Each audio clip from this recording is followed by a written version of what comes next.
Löw ist los von Peter Panther alias Kurt Tucholsky im Jahre 1920. Am 6. Juli dieses Jahres beschloss der Löwe Franz Wüstenkönig aus dem großen Raubtierhaus des Berliner Zoologischen Gartens fürder nicht mehr mitzumachen. Er brach aus.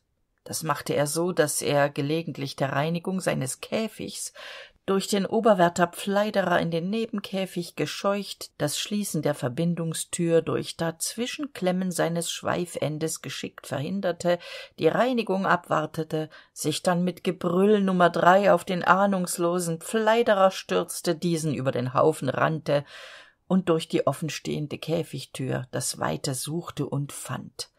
Der Löw ist los! Dieser Schreckensruf verbreitete sich einem Lauffeuer gleich in den Wandelgängen unseres geliebten Zoologischen Gartens. Die Aufregung der Besucher war unbeschreiblich. Viele ließen in der Eile ihr Bier stehen, ohne zu zahlen, und noch lange nach diesen Ereignissen sah man an den Restaurants des Zoos die Kette der ehrlichen Berliner anstehen, die ihre schuldige Zeche begleichen wollten. Kinderwagen fielen um und ergossen ihren schreienden Inhalt auf die Wege, ältere Damen, die sonst nur mühsam einherschlurchten, liefen plötzlich, dass es eine Freude war. Die Lästerallee war wie leergefegt, und nur ängstliche Kellner saßen hoch oben in den Zweigen der Bäume, und ihre schwarzen Fräcke hingen hernieder wie die Schwänze fremdartiger Zaubervögel. Der Löw ist los!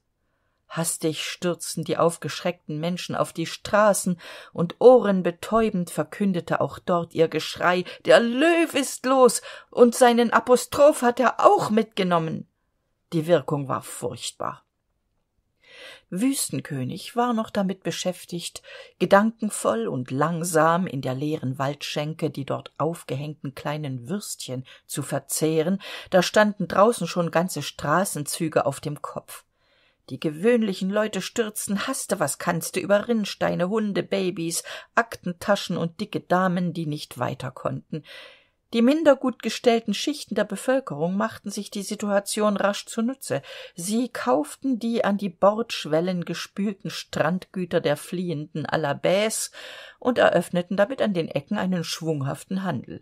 Die oberen Schichten hingegen bewahrten auch hier ihre überlegene Ruhe, sobald sie erst einmal im Auto saßen. Umsichtig und ernst sorgten sie dafür, dass sich keiner an die Wagen hängte.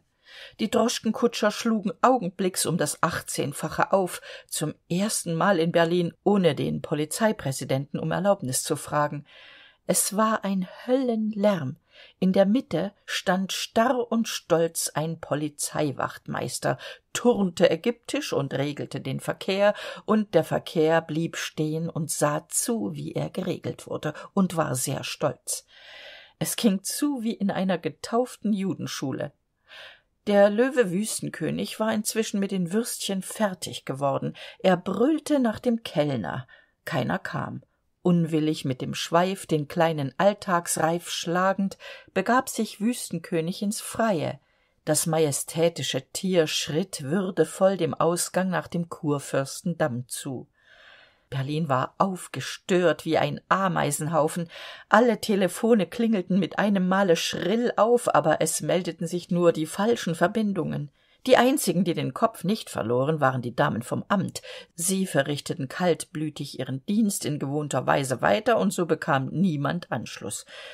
In den Redaktionen der großen Zeitungen drängten sich die Reporter. »Wie soll das jetzt noch in die Abendausgabe?« jammerte Redakteur ausgerechnet. »Konnte dieser verdammte Löwe nicht eine halbe Stunde früher ausbrechen?« »Dann machen wir eben eine Extraausgabe«, sagte der Verleger Mühlvoß.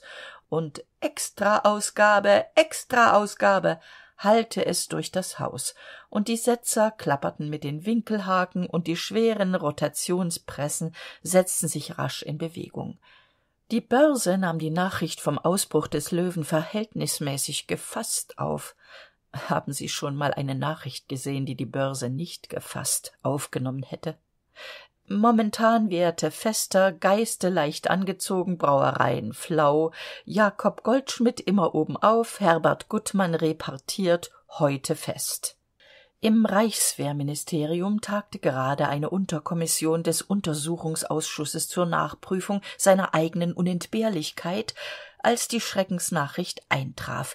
Die Sitzung wurde sofort abgebrochen. 2 Generalstabsoffiziere arbeiteten hopp mit ihren Referenten einen Feldzugsplan für die Bekämpfung des Löwen aus und forderten dazu an, 2 Armeekorps, eine Pressestelle, 24 außeretatmäßige Stabsoffiziersstellen, ein Stück Kanone, ein Landpanzerkreuzer. Der Löwe Wüstenkönig schritt inzwischen, immer majestätisch, wie es ihn seine liebe Mutter gelehrt hatte, durch die Kurfürstenstraße zum Lützowplatz. Menschenleer lagen Straßen und Plätze, da stand ein großes Löwendenkmal. Mißmutig schnupperte der Löwe, dann hob er, da rührte sich etwas. Was war das? Nichts. Der Löwe ließ seinen Gefühlen freien Lauf, ging und lief dann in langen Sätzen die Lützowstraße entlang durch die Potsdamer Straße und stürmte vor ein großes Warenhaus. Er war Gourmand, der Löwe Franz Wüstenkönig. Er wollte so eine nette, kleine, prutzlige Verkäuferin zum Frühstück essen, so eine frische, junge. Herrgott, nicht noch mal. Das Wasser lief ihm in Appetitschnüren zum Maule heraus und hing in langen Fäden an seinem Bart. Schnurrend legte er sich und wartete. Die Behörden hatten inzwischen fieberhaft gearbeitet. In aller Eile, so gut es eben in der Geschwindigkeit ging, hatte man eine Reichslöwenabwehrabteilung mit Sonderressort für bayerische Löwen begründet, und es handelte sich nur noch darum, ob die Abteilung das ganze Rathaus oder das Hotel Adlon beziehen sollte. Die Deutsche Volkspartei war wie stets auf dem Posten. Schon nach einer halben Stunde klebten an allen Säulen und Bäumen knallblaue Plakate: Mitbürger, der Löw ist los, wer ist daran schuld? Die Juden, wählt die Deutsche Volkspartei. Das Leben in der Stadt war völlig umgekrempelt. Niemand wagte sich mehr aus dem Hause. Aus allen Stadtteilen wurden Löwen gemeldet, im Ganzen 62. 8 große Hunde wurden erschossen, erst an den Hundemarken erkannte man den kleinen Irrtum. Bei Königs ließ die Köchin Babette das Teeservice mit dem gesamten Gedeck fallen, weil ihr der junge Herr von hinten einen Kuss aufgedruckt hatte. Mit dem Ausruf »Jesses, der Löwe«, brach das brave Mädchen zusammen. Die Berliner Theaterdirektoren Bindelbands suchten verzweifelt den Löwen. Sie wollten ihn für den Schorschen Androklus engagieren. Sie fuhren von Straße zu Straße. Kein Löwe. Feuerwehrautos klingelten durch die Gegend. Kein Löwe. Der Löwe war fortgefliegt. Der Löwe war gar nicht fort. Er war des Wartens müde aufgestanden, schlenderte nun durch die Straßen, erblickte einen Wagen mit Kirschen und warf ihn durch den hohen Preis erschreckt um, und dann war er weiter und weiter gegangen.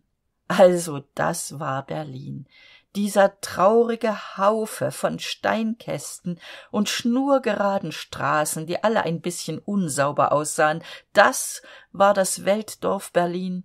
Der Löwe schüttelte das Haupt.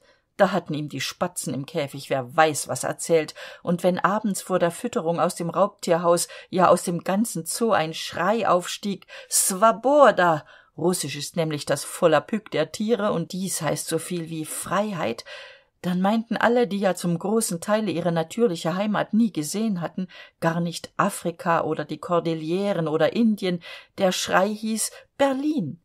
Einmal auf der Rutschbahn im Lunapark fahren war die Sehnsucht der Krokodile, einmal zum Rennen nach Ruh leben, danach lechzten die Aasgeier.